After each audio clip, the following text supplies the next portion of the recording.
Gordon Wasson was married to a Russian woman. George de Mohrenschildt was Russian. We're talking about white Russians. We're talking about anti-communist Russians. George de Mohrenschildt was one. Gordon Wasson's wife was another. They were married, I believe, in a Russian Orthodox church in London.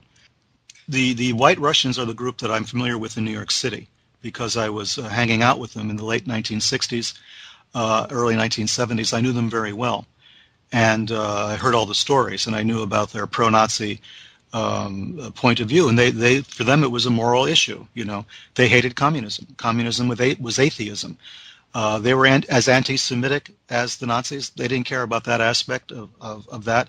All they really wanted was to get Russia free of communism.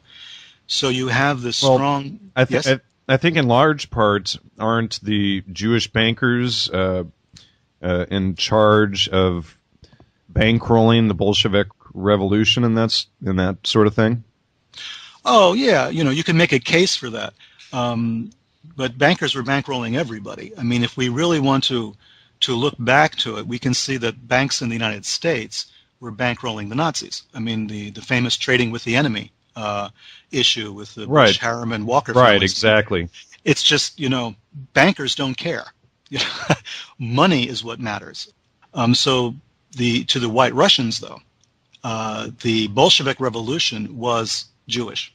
To the white Russians, communism was Jewish. Karl Marx, of course, was Jewish. Karl Marx was a self-hating Jew. He was a Jew who tried to distance himself from Judaism, who wrote scathing articles on the Jewish problem and the Jewish question. You know, but Karl Marx was Jewish. So the assumption was that communism was a Jewish conspiracy or the creation of Judaism. And Freemasonry, let's not forget. Although the Freemasons didn't allow Jews, but that's another story.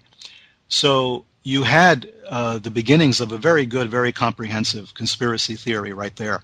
And the white Russians were dead set, you know, in favor of the Nazis and against the communists, which then provided a network in the United States and throughout the rest of the world of pro-Nazi white Russians, which de Mohrenschildt was one. He was accused of being a Nazi by the OSS. He wanted to work with the OSS, and they refused to have him work for them because they believed he was a Nazi, although he protested that he was not. So I forgot where we're going with all this, but, you know, the Nazi... Well, you were discussing, I think, de Mohrenschildt possibly. Was that the direction you were going? Were you tying that back to him? Yeah. Well, and we're also discussing the Russian connections with Wasson and his wife, etc. Sure. Okay. Well, that point I think we've made. Wasson was very much involved in the White Russian movement through his wife. I believe was a major force there. De Mohrenschildt also. He was introducing Oswald to white Russians in the Dallas area and to the Russian emigre community there.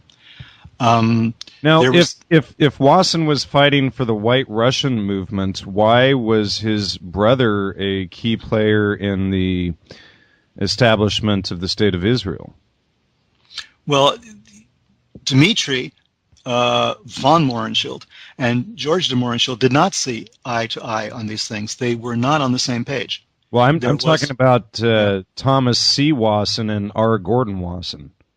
Are we talking about the Wassons or the Mohrenschildts? The Wassons. Okay, I'm sorry. Well, there's the two de Mohrenschildts who were on opposite sides of a lot of issues in the first place, George and Dmitri. And then you had the two Wassons. Again, I believe, from my own point of view, from studying what I've been studying over the years, that Israel and the creation of the State of Israel and Israel as a political entity is a pawn in a larger game. I think that we can read books on both sides of that issue, from John Loftus writing about the secret war against the Jews on the one side. We can read about the Bush family and the Walkers, the Harrimans. We can read about all different, about the Wassons, for instance, and about the de Mohrenschildts and the Israel lobby and all of this, and come away with this picture that these are robot wars.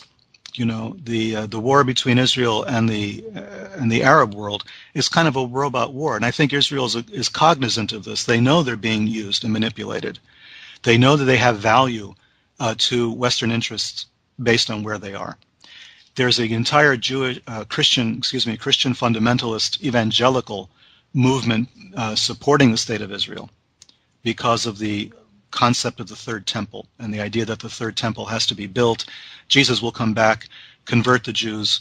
If they're not converted, they're going to be killed, and all of this other stuff. So Israel has become something that you throw your own, you project your own desires onto. Whether it's pro-Israel, anti-Israel, or anything else, I believe that Israel itself is a pawn in a much larger game. And I think the Wassons saw it that way.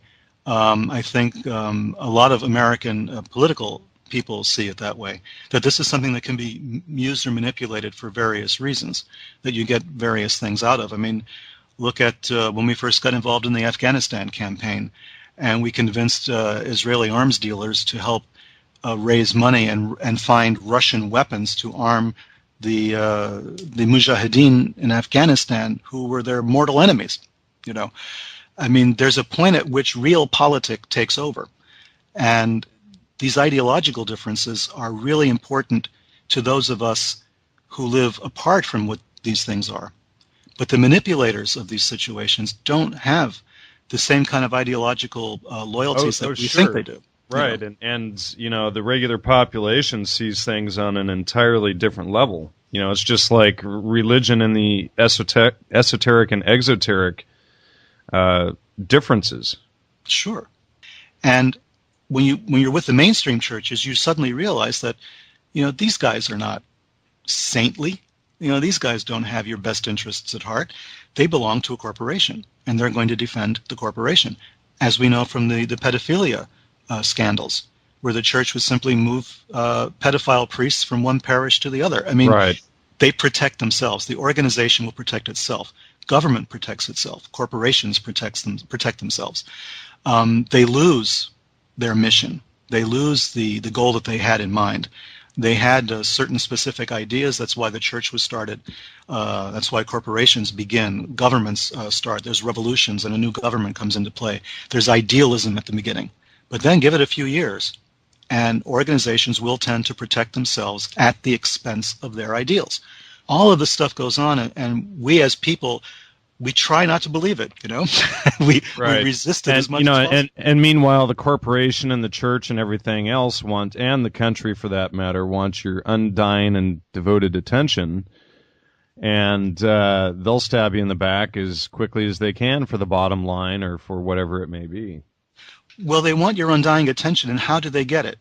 They get it by manipulating reality itself. You know, this brings us all the way back to my initial thesis, and that is that there is a manipulation of reality that takes place, and it takes place with the cooperation, witting or unwitting, of the media, of our religious organizations, of governments, et cetera, et cetera. There is a created reality. And people like Jackson, like C.D. Jackson, were experts in manipulating that reality. So was Hans Saba. And Wasson. And Wasson. I mean, look at what Wasson's interests were. Was psilocybin. You know. Right, I mean, and what he did, what I wrote in my book, The Holy Mushroom, what he did to John Allegro is a perfect example of all of this. Exactly. Destroy the people who, you know, are not on board. They're not on the bus, as we used to say. You're either on the bus or off the bus, and the people like Wasson have perverted that message to say you're either, you know, with the establishment, and you're either with the group or you're not. If you're not with the group, it doesn't matter if you hold truth in your hand. You know, there's a big difference between facts and truth these days, unfortunately. You know, facts are one thing, and the truth is something else. The truth is consensus reality.